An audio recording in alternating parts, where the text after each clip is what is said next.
अस्सलाम वालेकुम। Maths and MTS tricks में आपको खुशामदीद कहते हैं। आज हम एक्सरसाइज नंबर 10.9 स्टार्ट कर रहे हैं। क्लास 8 मैथमेटिक्स चैप्टर नंबर 10 है ज्योमेट्री। इसमें क्वेश्चन नंबर 1 है take the pair of congruent figures encircle the pair of similar figure.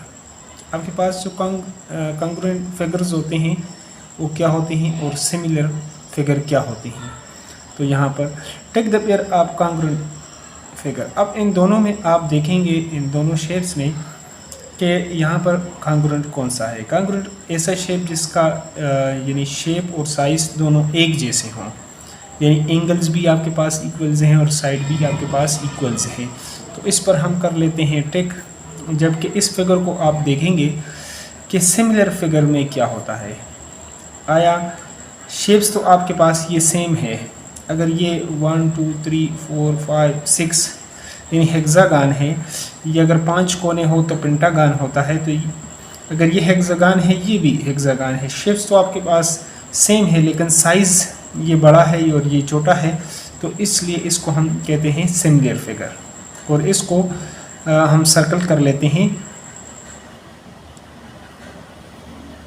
तो उम्मीद है आप जो है सिमिलर फिगर और कॉन्ग्रुएंट फिगर में आप वर्क कर सकेंगे। हर एक जो सिमिलर फिगर होता है वो कॉन्ग्रुएंट फिगर होता है या शेप होता है, लेकिन हर एक कॉन्ग्रुएंट जो फिगर होता है, शेप होता है, वो सिमिलर फिगर या शेप नहीं होता। इन दोनों में डिफरेंस यही है। चलते हैं अब अगले पेज की तरफ। तो यहाँ पर अब सी पार्ट की तरफ आते हैं कि ये आया आपके पास सिमिलर फिगर है या कॉन्ग्रुएंट फिगर है। तो इसको आप देखेंगे कि दोनों इसका जो शेप है वो तो एक जैसे हैं। अगर ये 1 2 3 4 5 पेंटागान है तो ये भी पेंटागान है, लेकिन क्या ये साइज़ में इक्वल है? तो ये साइज़ में इक्वल नहीं है। तो ये इसलिए ये हमारे पास क्या है, सिमिलर फिगर है, कॉन्ग्रुएंट नहीं है। और इसको आप देखेंगे, अगर इसको आप ऐसे रखेंगे तो ये बिल्कुल तकरीबन ऐसे ही आपको नज़र आ जाएगा। तो इसलिए ये हमारे पास क्या है, कॉन्ग्रुएंट फिगर। थोड़ा सा मामूली सा वो ज़्यादा लग रहा है, लेकिन इस फिगर को आप ऐसे रखेंगे तो यहाँ से यहाँ तक ये आ जाएगा बिल्कुल। और इसकी लेंथ वेट सारा इक्वल, यानी शेप भी एक जैसे हैं, रेक्टेंगल है और साइज़ भी इनका। तो इस पर टेक कर लेते हैं। इस फिगर को आप ई को देखेंगे तो ये भी आपके पास है तो एक जैसे। अगर आपके पास रोम्बस है तो दूसरा भी उसी टाइप का है, लेकिन आप देखेंगे कि साइज़ में ये इक्वल नहीं है। तो इसलिए ये हमारे पास सिमिलर फिगर। तो इसको हम सर्कल कर लेते हैं। इसको आप देखेंगे इन फिगर्स को तो ये आपके पास क्या है, शेप्स और साइज़ इनका एक जैसा है, इक्वल है। तो इसको हम कहते हैं कॉन्ग्रुएंट फिगर। मुतशाबे हैं, साइज़ और शेप इनका एक जैसा है, तो इसको हम कहते हैं कॉन्ग्रुएंट। इसको टेक कर लेते हैं। यहाँ पर इस दोनों को आप देखेंगे, इस शेप्स को, तो ये आपके पास साइज़ जो है इसका एक जैसा नहीं है। तो इसलिए ये हमारे पास सिमिलर फिगर, और इसको हम सर्कल कर लेते हैं। यहाँ पर एच को आप देखेंगे कि इसका साइज़ भी इससे छोटा है, और यानी शेप तो एक जैसे हैं लेकिन साइज़ एक नहीं है। तो ये हमारे पास क्या है, सिमिलर फिगर। यहाँ पर जो एंगल है ये भी 42 का है, ये भी 42 का है। तो इसलिए साइज़ और एक जैसा है। तो एंगल में आपके मतलब ज़्यादातर आप देखते हैं कि कितने दर्जे का ये एंगल है, 42 का ही। तो ये भी 42 है। तो एंगल में ये आपने देखना होता है कि ये कितने डिग्री का है। लेकिन फिर ये आर्म्स को अगर ये साइज़ को देख लें तो इसका साइज़ कितना है और इसका साइज़ कितना है। तो इसका साइज़ थोड़ा सा बड़ा है और इसका, वैसे तो ये मेजरमेंट में इक्वल हैं, ये भी 42 है, ये भी 42। तो इसलिए इसको भी हम कहते हैं कि ये हमारे पास सिमिलर फिगर्स हैं। अगर ये इसका बाजू इतना ही होता फिर ये कॉन्ग्रुएंट हो जाता। अगर शेप तो एक जैसे हैं लेकिन साइज़ यहाँ पर इक्वल थोड़ा सा इसमें है।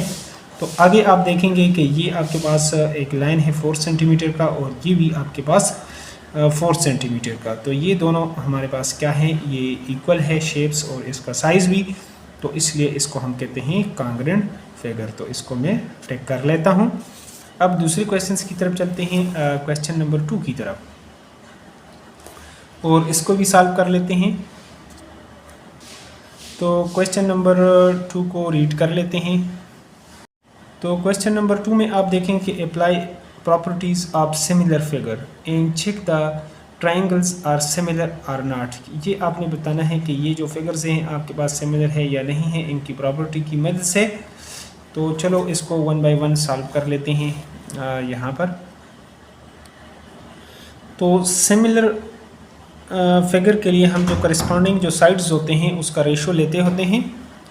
तो ये जो हमारे पास जो सी बी साइड है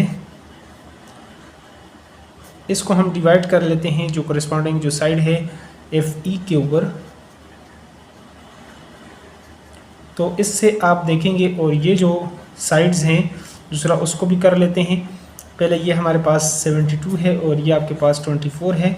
तो 24 3 72 हमारे पास सोल्यूशन इससे जो है वो 3 आ रहा है।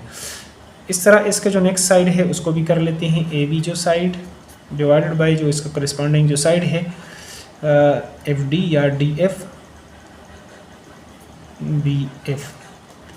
तो आप देखेंगे यहाँ पर ये हमारे पास 36 है और ये आपके पास 12 है। 12 3 आर। अब इसका ये जो रेशो है ये अगर आपके पास सेम आ रहा है इसका मतलब है ये जो ट्राइंगल है ए बी सी और आपके पास ट्राइंगल डी ई एफ ये दोनों क्या है, अगर ये रेशो जो करस्पॉन्डिंग साइड का है वो इक्वल आ रहा है तो इसका मतलब है कि ये हमारे पास जो साइड हैं ये आपके पास सिमिलर है। तो आप लिख सकते हैं triangle A B C is similar to, ये सिमिलर का जो सिंबल है ट्राइंगल डी ई एफ। ये हमारे पास इसका हो जाएगा सॉल्यूशन। अब चलते हैं आगे, इसका बी पार्ट उसको भी सॉल्व कर लेते हैं। यहाँ पर जो आप देख रहे हैं इसका जो अगला जो है क्वेश्चन 2 का बी पार्ट, क्वेश्चन 2 और बी पार्ट। यहाँ पर जो करस्पॉन्डिंग साइड है ये और इसको हम ये आपके पास जो साइड है उसके साथ कर लेते हैं। तो अगर B C side divided by हम कर लें आपके पास यहाँ पर जो है वाई जेड, तो ये आपके पास इक्वल टू आ रहा है 40 डिवाइडेड बाई 10, तो 10 4 आर। और यहाँ पर जो दूसरा साइड है ए बी या बी